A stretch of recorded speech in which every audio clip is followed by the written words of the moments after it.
Hi there.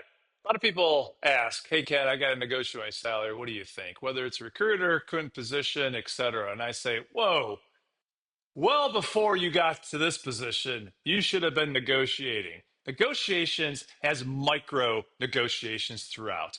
So let me give you three top tips where you don't have to ask, "Hey, Ken, should I be negotiating my salary?" Number one is anchoring too low. So too many times people say, "Well, what are you currently making?" "Well, I'm making $70,000.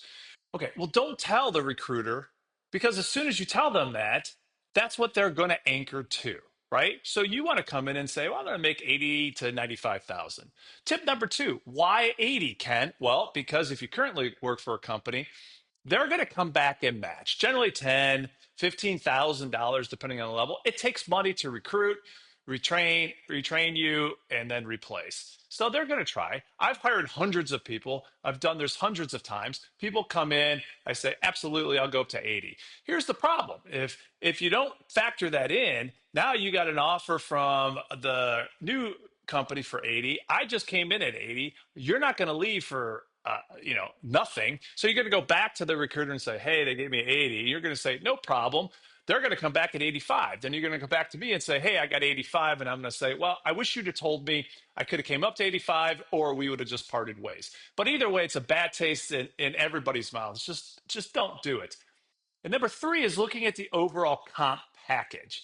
Now, a lot of stuff that goes into this, stock options, healthcare, benefits, all this stuff. And people just get fixated on one number. In negotiations, we do this all the time.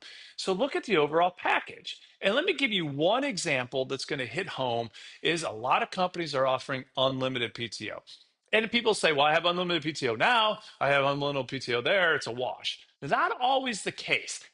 In this particular example, ask the company how many people on average, how long do they take on their PTO in a year? Is it 2 weeks? Is it 4 weeks? That'll give you an indication of one, do the company actually support unlimited PTO or are they just telling you that?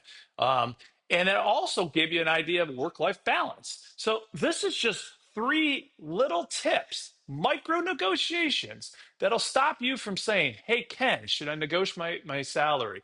Get rid of the head trash, negotiate prior, and you won't have to negotiate after. Have a nice one.